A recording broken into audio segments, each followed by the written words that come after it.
Hello, my lovelies.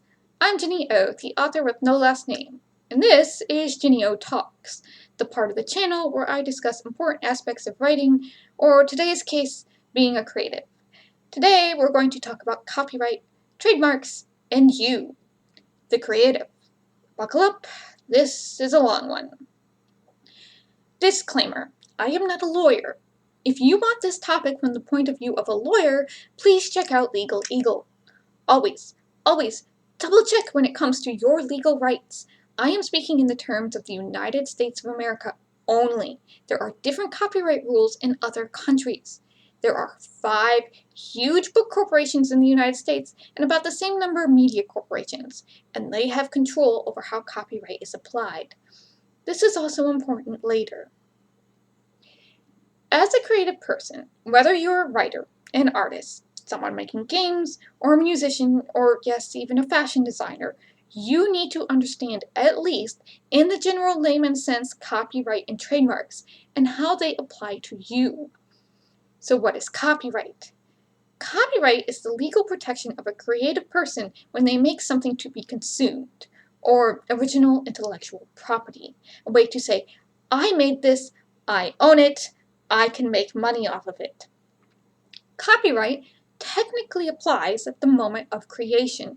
You do not have to file your book or music piece in order for it to be protected under copyright. There are good reasons to be doing so, and we'll get to those in a bit. Copyright is essentially free. Unless you file with the Copyright Office, then there is a filing fee, and it is no longer free. Copyright, though, is like a patent. You can't file part of a book or part of a composition and expect it for it to be protected. You have to have a complete book, or a complete piece of music, or a complete piece of art or photograph, though there really isn't any authority to file a copyright for art unless you want to trademark it. Copyright still applies to art, though, especially in this digital age. And because copyright is intended for complete things only, as such, you cannot copyright ideas. If you have an idea, a general basic one like aliens think Earth is weird and scary, then if you want to use that idea and not be influenced by anyone else's ideas as you come up with your idea, then don't post it on the internet. You cannot copyright anything under 50 words unless it's part of a larger book. So those poems you're posting on Twitter, they aren't copyrighted. I strongly suggest you stop. Also, Twitter posts themselves can't be copyrighted either. It's right there in their TOS. You can't make money off your Twitter posts by trying to sell them. They can make money off of you and your data, but you can't make money off of them. Distressing. For book and script writers and game developers, while you cannot copyright a general idea, once your idea has, say, character names, a setting, and a plot, it is copyrighted basically. You can't file it with the Copyright Office until it's complete, but if someone took your draft and published it on the internet without your permission, you'd have a case. Song lyrics are copyrightable because they are a complete piece of art and as such cannot be used in your books or movies or games unless you have a license. Book titles aren't copyrightable, that's why you see so many versions of The Good, the Bad, and the Ugly out there. If you want to make your book title the same or similar to well-known books so people will find you, go ahead if you want. I don't recommend it, you can do it. The bad book ideas with punny titles can't be copyrighted. They're just ideas, and ideas expressed in different ways, and people can create 101 books with that name, and you can't do a thing. So why would you file for a copyright if your work is automatically copyrighted? The magic word, licensing. Okay, so if your book is going to be put out by your agent for a movie deal, comic books, or foreign book deal, it is to your benefit that your publisher, not necessarily you, has filed your book with the Copyright Office. If big money is getting involved, then it is to your benefit to be able to prove you own the copyright to your book and you are the one who deserves the money. That way, when the paychecks are rolling out and the royalties are coming in, you are getting your part of the money. Licensing is a huge deal. Licensing is where the actual money is versus books or a singular piece of art. It's why Thomas Kinkade does prints and everything from mouse pads to novelty mugs. It's why authors want TV shows, movies, and video games. They get more money off of those than they do their books, and if the TV show or movie or video game gets popular, they can license merchandise off the TV show or movie or video game and make more money. Ladies and gentlemen, I give you Harry Potter. Copyright is the reason why publishers don't want to publish indie books. They want the first rights of publishing. That means all the money and marketing decisions, including book title, editing, back copy, and cover and art, and what book reviewers, librarians, and book buyers see your book first, about your book, the product comes through them first, and they pay you a percentage of that profit after you meet your advance. These are called royalties. So while as an indie author, you may get more royalties from, say, Amazon, who is distributing your work, you will have to do all the marketing yourself or pay for it, whereas a publisher would be doing this for you, and all you have to do is write books. If you've written a song and you want someone big and famous to sing it, file it with the Copyright Office so you can have them pay a fee to sing your song, and you will be paid a fee every time your song is played on the radio, once again earning royalties on your hard work. Even though we are the ones doing the most creative work, the authors and songwriters and scriptwriters are paid the last and often paid the least. And it used to be worse. There are blatant cases in history where publishers and newspapers outright stole the work of creatives, and that is why copyright was born, and eventually companies like Big D have expanded so much that, again, authors and creatives are being sniffed out of their wages for their hard work. What was supposed to protect us has become a cudgel against us. This is why there are guild-style corporations like Science Fiction Writers of America or Romance Writers of America. They get paid dues. Those dues go towards helping authors maintain their copyright and negotiating book deals and so on in favor of the author. They're unions for book writers. If someone like the Big D doesn't want to pay an author, the SFWA steps in to help the author get his royalties. Yes, Big D has actually done this. If you're an actor or actress, your image may actually be copyrighted. If someone wants to use your image in a game, they have to approach your agent and pay a licensing fee. The same can go for certain visuals of movies, like Universal monster movies. Those visual designs are technically under copyright. If you want to use the visual look of Frankenstein's monster in your visual media and you aren't working with Universal, you're going to have to pay a licensing fee. That's just how it works. Licensing fees are big deals. It's better to say, come up with your own version like Mattel did with Frankie Stein, instead of taking directly from Universal or whoever currently owns the monsters. Fonts are also copyrighted. They are a piece of art. If you want to use a font for a video game or in your book or on your book cover that isn't completely free or royalty-free, you have to pay a fee to use it. And not all fonts that come with Windows are copyright or royalty-free. Always, always triple check your fonts. And yes, font holders can and will have your book taken down if they see you're using their font without permission. Making fonts is a lot of work, and people deserve to be paid for it. Simple as that. That is also why you see a lot of very simple fonts used for movie logos and etc. It's just the studios, despite making billions of dollars a year, don't want to put out money for the fonts for some reason on top of trademarking their logo. And this handily brings us to trademarks. Trademarks are IP protection for brand names, logos, and things like cartoon characters. Trademarks were created in order to prevent people from creating goods under the same name or similar name to another company and passing those goods off as the original company's goods, aka counterfeiting, knockoffs, and general fraud. You want to know your Chevy Camaro was actually made by Chevrolet and your Gucci handbag was actually made by Gucci. So trademarks are more important for bookish people if you are trademarking a series name. It's important to trademark something distinctive enough it can't be mistaken for another series if put side by side. See what happened between Cassie Clare and Sherilyn Kenyon, when Kenyon's Dark Hunter books being given Shadowhunter covers because trademark confusion. Yes, Kenyon has taken Clare to court. If you're a fashion designer or other type of creative manufacturing, you will be most likely trademarking your company name, and there are actually certain tags and stitching elements that can be trademarked, like Levi's red tag and back pocket stitching. And if you're in the game business, you'll be trademarking your studio name and your game name. If you're an artist and you do something over and over again like comics, you will be trademarking your comic character.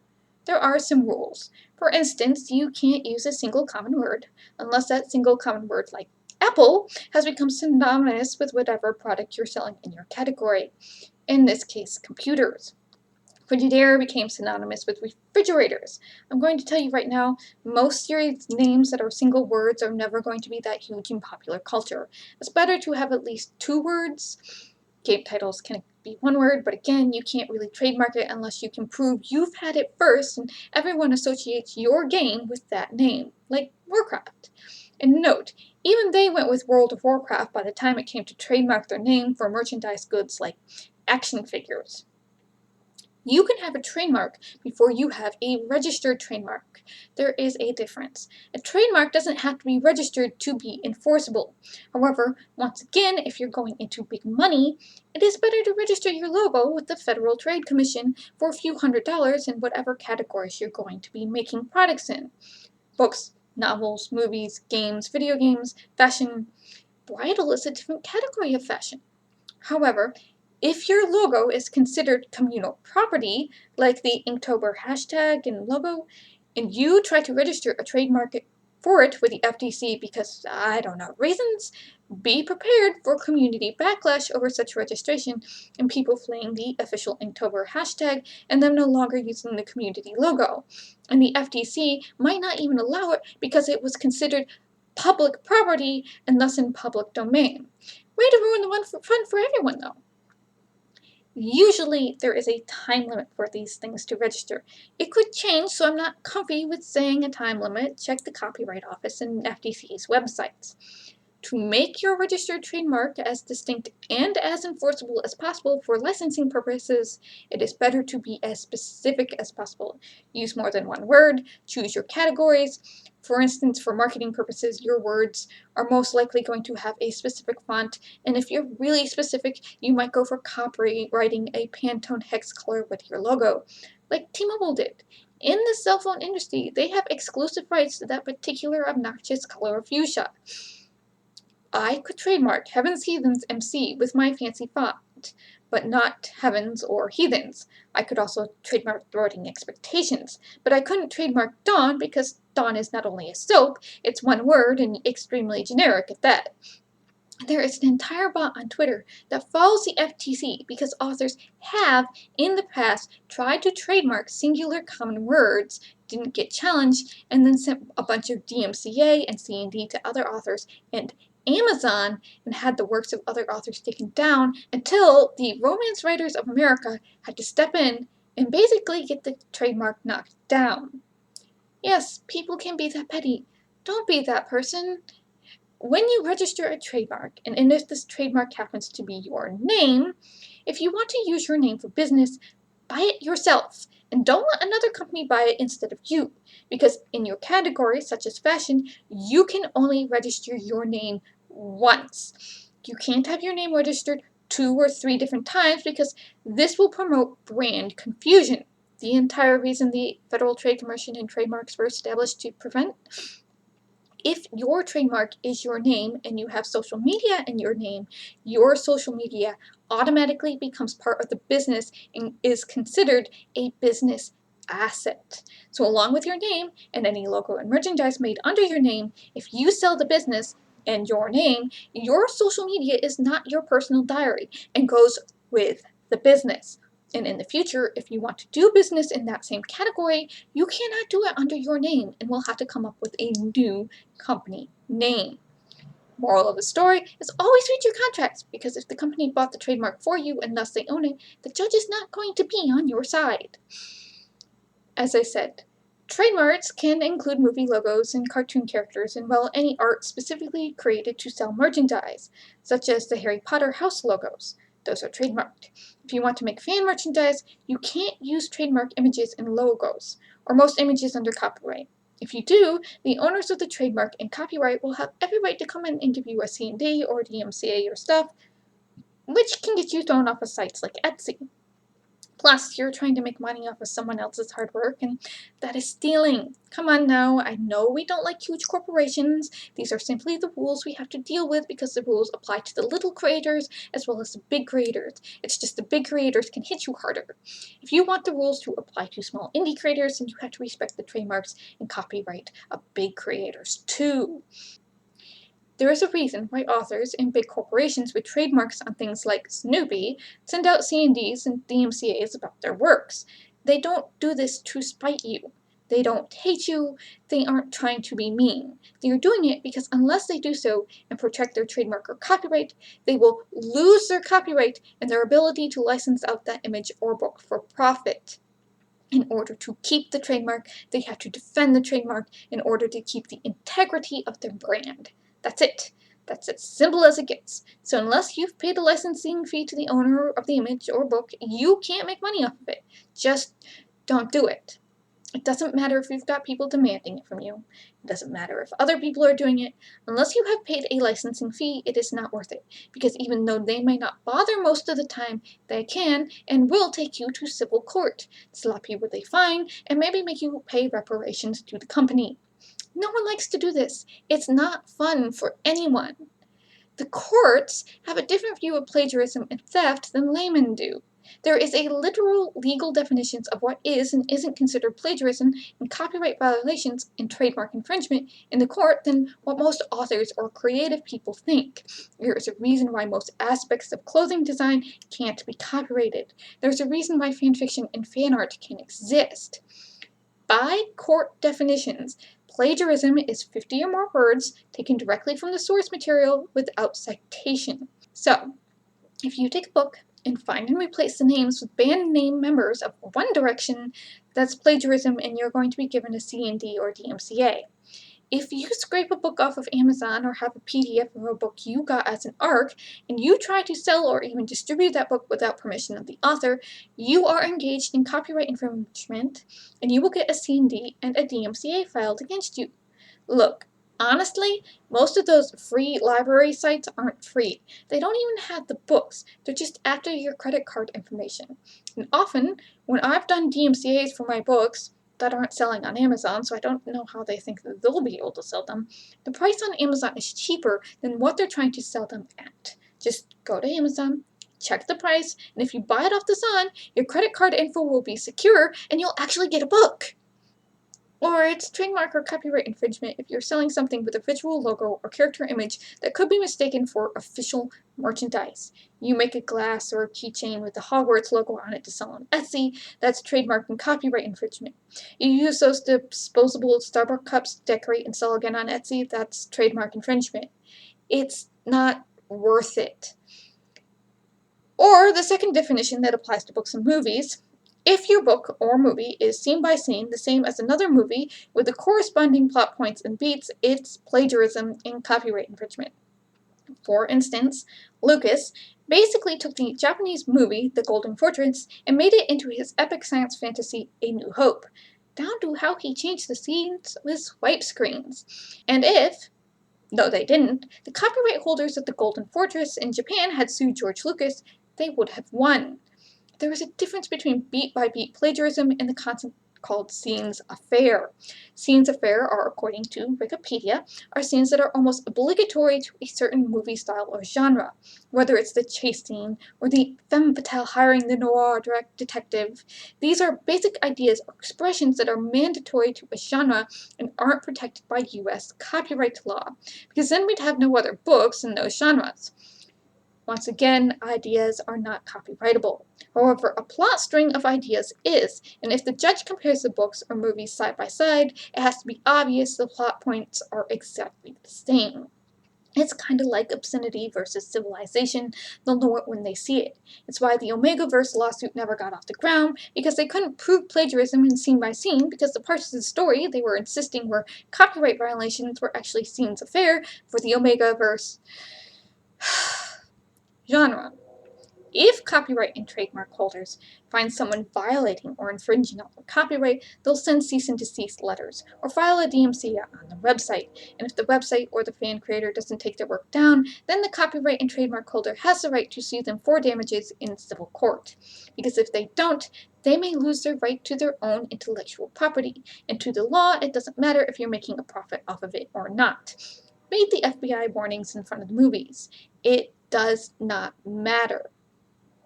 The reason why fanfiction, and to an extent fan art, is considered legal because it is transformation of the original IP and not using the plots or dialogue or even writing style of the original IP holder and cannot be mistaken for the original work. Now, have fanfiction writers plagiarized? Yes. Absolutely. Cassie Clare notoriously copied parts of traditionally published books into her fanfiction. She got called out on it. Have fanfiction authors plagiarized each other?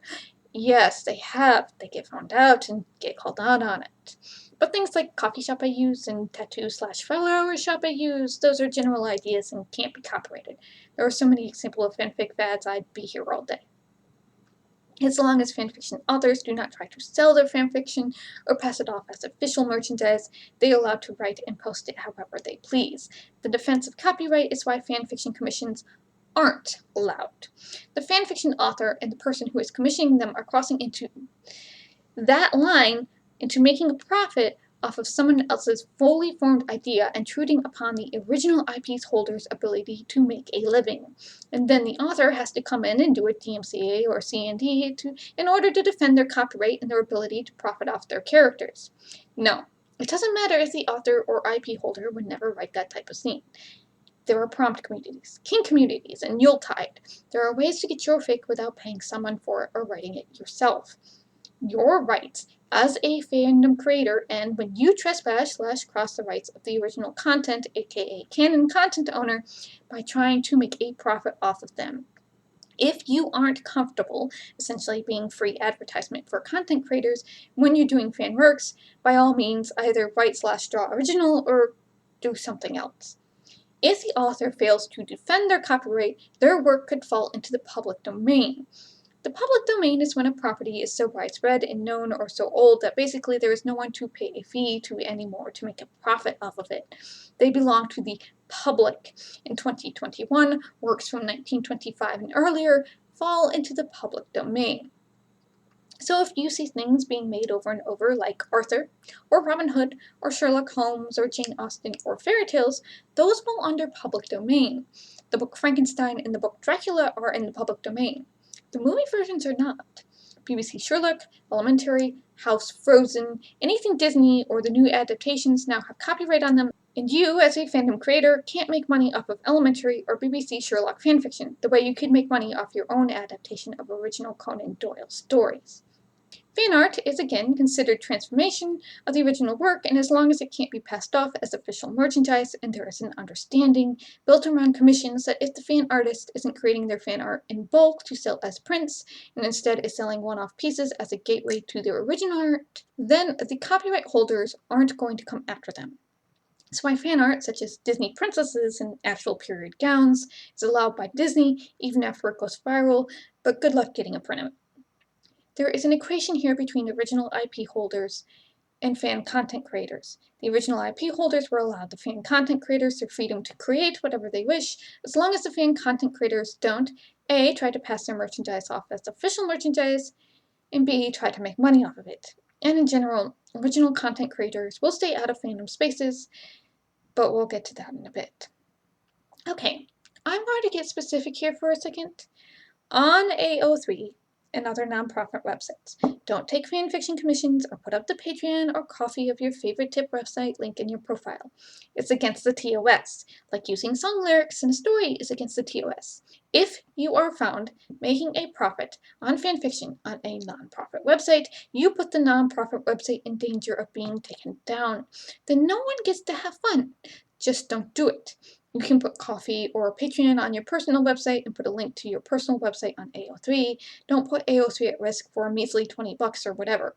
This is crossing the line of the equation and trying to make a profit off of an intellectual property you don't own.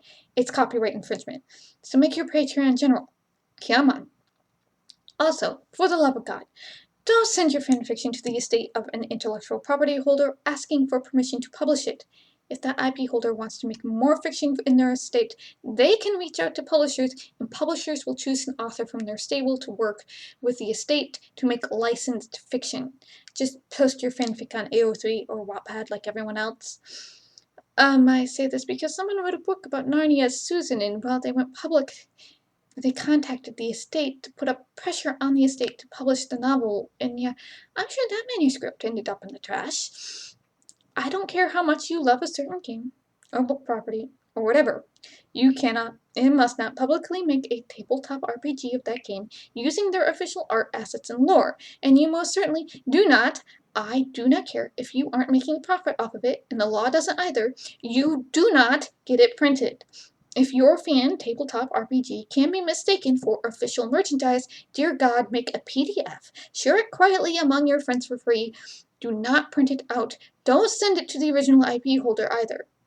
Because the original IP holder can A, send you a CD and DMCA for your Lulu printing account, and B, they can just steal it. They don't have to and aren't required to pay you anything for putting together a tabletop RPG for them. In fact, they most likely aren't even going to look at it. They'll just trash it to save them time and legal fees. Don't put your printed fanfiction or fan art into book boxes. This is not fun extras. This is a good way to get sued if fanfiction or fan art goes against the image or brand the company who has published the book wants the book to have. Please, for the sake of everyone around you, do not read explicit or non-explicit fanfiction to actors at cons, or even bring up fanfiction to them unless they talk about it first. Assure them explicit fan art for them to sign. This is good manners, and we want to be able to continue to have nice things. Also, do not put snippets of 101 authors, stringing them together to form a book and calling it your own and original.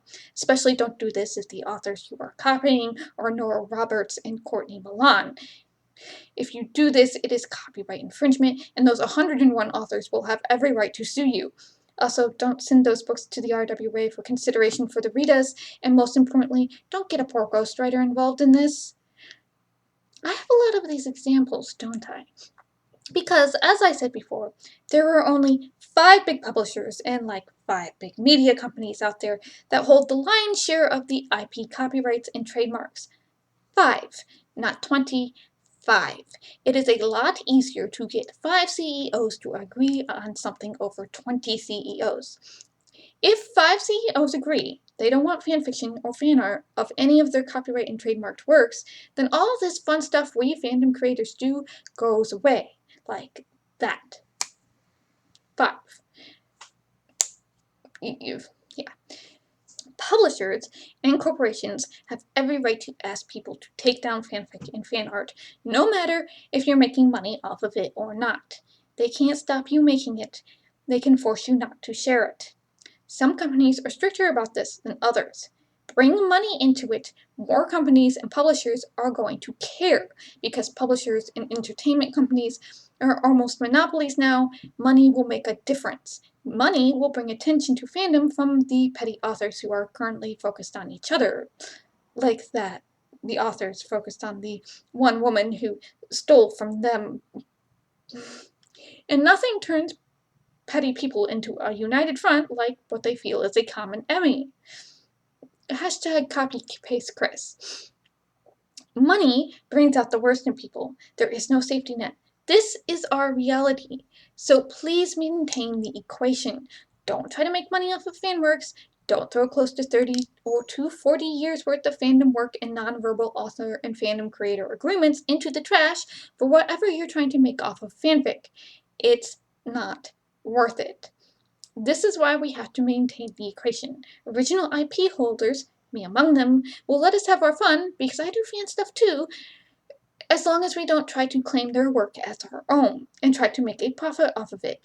And in most cases, original IP holders won't even look at our fandom works if they know they exist, or if they can get off their high horses enough to care about them. And it's not for the reason you think. There's a myth that goes around about why original content creators, particularly authors, don't read fan fiction. The truth is, well, most authors simply don't have time to read your fan fiction.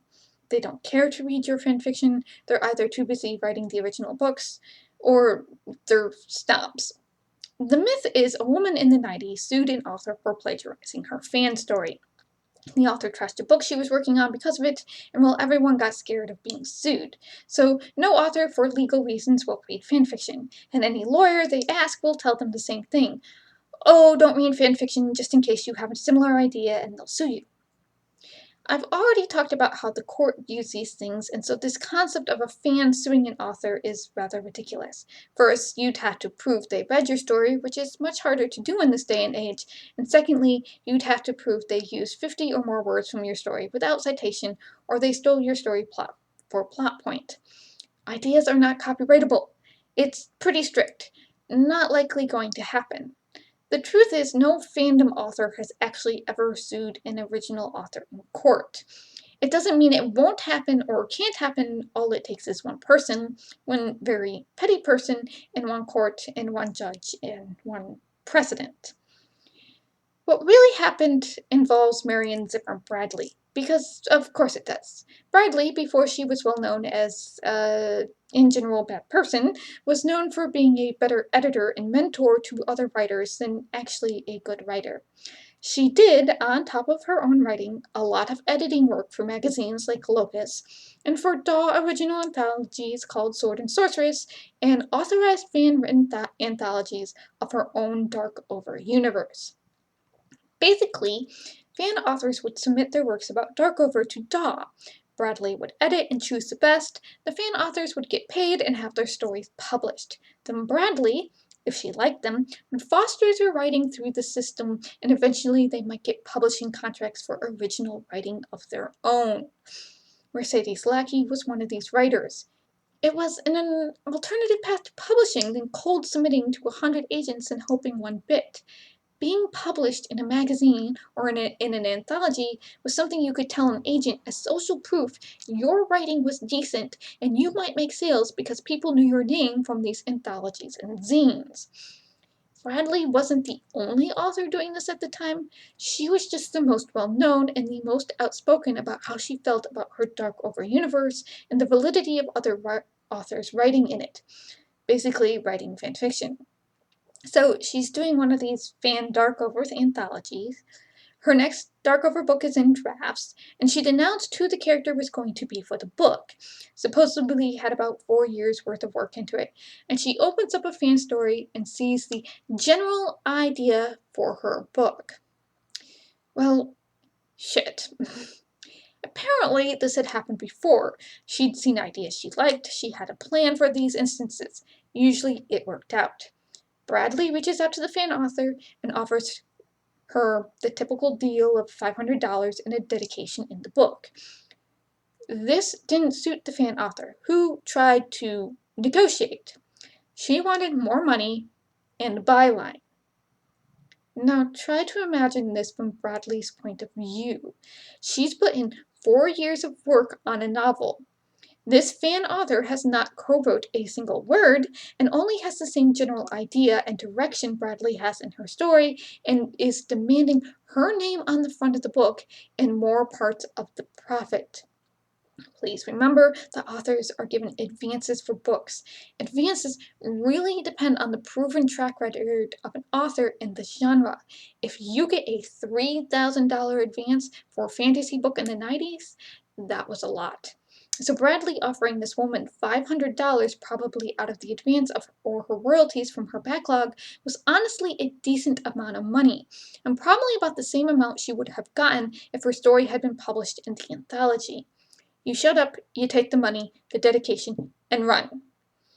Like a book author does when they get licensing money for a TV show or a movie. It gets sold, we have nothing to do with it after, we use that money to pay bills, start a savings account, put food on the table. And most writers who Bradley had offered this deal to before had done so. Though imagine the chutzpah it takes to write a story for an authorized fan anthology about the character the author has announced to be the main character of her next novel, and then send it to the author. This is just asking for trouble. Okay, I don't know what this woman was thinking. She had to have had known or had some clue this character was up for the next book. But no, This woman wanted credit for a book she hadn't written or had any hope of helping Bradley write after this opening salvo. So what ended up happening is Bradley sought legal counsel, in which legal counsel and Daw decided instead of going to court, both the book and the story would be scrapped and save everyone legal time and troubles. 4 years of work gone. Just like that, because a fan author wanted more than they really deserved. Of course Bradley got mad, and I get the fan author was probably hoping for a track like Mercedes Lackey, where if she got enough short stories published with Bradley and Bradley liked her personally, she'd get her own publishing contract. But she got greedy too fast, and well, that ended that. And the book community is small, and this person pissed off Bradley, who had a good reputation at the time and was considered an influential figure. You might as well have blacklisted yourself. The story, though, spread like wildfire among Bradley's inner circle. Got blown up out of proportion to, oh, Bradley got sued by a fan writer. Ew! I told you most TradPub authors are snubs. And then spread to the rest of the SFFF community, and from there went outwards. Until we are here today going, don't read fanfiction because fanfiction authors will sue you. While at the same time this kerfluffle was happening, the internet was on the rise. So fanzines, the bastion of fanfiction publishing, were dying off in favor of fanfiction.net and Media Miner or archives dedicated to single fandoms. There was a Star Wars archive. It was pretty cool. I mean, I was deep into the licensed EU at the time, so I didn't need it. It's still cool. There were two authors who really didn't like fanfiction. Anne Rice and Anne McCaffrey. So they were sending out cease and desists and DMCAs to every single site they could find on the fledgling internet that hosted Pern or Let's Stop fanfiction or roleplays. Whatever. Anne Rice's people weren't ethical about it, and they sent personal threats along with the C&Ds to those fan authors. Then Lackey and some of Bradley's inner circle also started making noise about how they didn't want fanfiction because they feared getting sued. So the fan authors were afraid of being sued by the original content creators because of the C&D orders so much they were putting in disclaimers of, I don't own this, please don't sue me, even though their works fell under fair use. And authors stopped editing anthologies and zines of their own universes for fear of accidentally stumbling across an idea they could be sued for if it showed up in their books. And then those zines and anthologies stopped happening altogether, closing a path to traditional publishing for debut authors. It created this divide between authors and their fans. And it hasn't been mended since, because this myth still runs around being perpetuated by many AuthorTube people and people who just don't know what really happened or they don't understand copyright. With the rise of indie publishing on KDP, the camps between writers have become more established, and they don't like each other. Even though no matter if we're traditional indie, vanity, or fan fiction writers, we are all writing. No, we all apparently snipe at each other about who is better. I don't get it. It's ridiculous. So what you need to know about copyright is, it needs to be a complete, fully fledged work, and if it's a book, script, or game with character names and a setting, preferably a complete draft. If you submit it to the Copyright Office, it has to be finished. You cannot copyright ideas or book titles or anything under 50 words. Song lyrics are copyrighted no matter what. Plagiarism has specific legal definitions of obscene affair. Learn them. Trademarks are for logos and things like comic book characters. They were created to stop counterfeiters. The more specific your trademark, the stronger it is. You can't trademark single generic words. In order to defend your copyright or trademark, you can send C&Ds or DMCA notices to those that infringe or violate it. If they refuse to take down their work, then they can be sued in civil court. Copyright and trademark holders do this in order to maintain and defend their property so it doesn't fall into the public domain. Publishers, as copyright holders, have responsibility to the authors or creators they're distributing their works for in the matter of services and monetization. Creators look for publishers and distributors because they want to spend more time creating and less time marketing. And publishers can license, aka sell for a time, the rights to other companies to make specific goods and services like TV shows, movies, games, and merchandise from t-shirts to mugs. That is where the real money is and why they look down so much on fandom merch on Etsy. So, know your rights, know what copyrights entails, protect yourself and your work as a content creator. There are so many ideas out there, it is highly unlikely anyone is going to steal yours to make a book or a game. Even if there are piracy websites spending a lot of time stealing bestsellers and not so bestsellers to distribute, or kids on Wattpad doing find and replace names in romance novels. However, if you're an artist or a photographer or a font maker, I'm afraid your vector art and photographs are seen as for game on the internet. And it's going to be really difficult to keep your work off of places like Pixabay or The Font. That's why authors or game makers, if you do your own marketing, you need to triple check where your art comes from. It's really hard to make a living off of writing and art, and copyright and trademarks are the only way we can keep other people from stealing our things and saying it's theirs and making money off of them when they have no right to do so. If you want to make money off of writing and art, then keep in mind that the person or corporation you're stealing from wants to do the same. If you want to be paid, then pay them. I hope this and my many examples of artists and writers behaving badly have helped you understand copyright, trademarks, and why we have the divide between the original IP holders and the fan creators. Remember, we're in a balanced equation, and if we all, original IP holders and fan creators, want to have nice things, we have to maintain that equation. Take care of yourselves, my lovelies. Bless, stay safe, and as always, I will see you in the next video.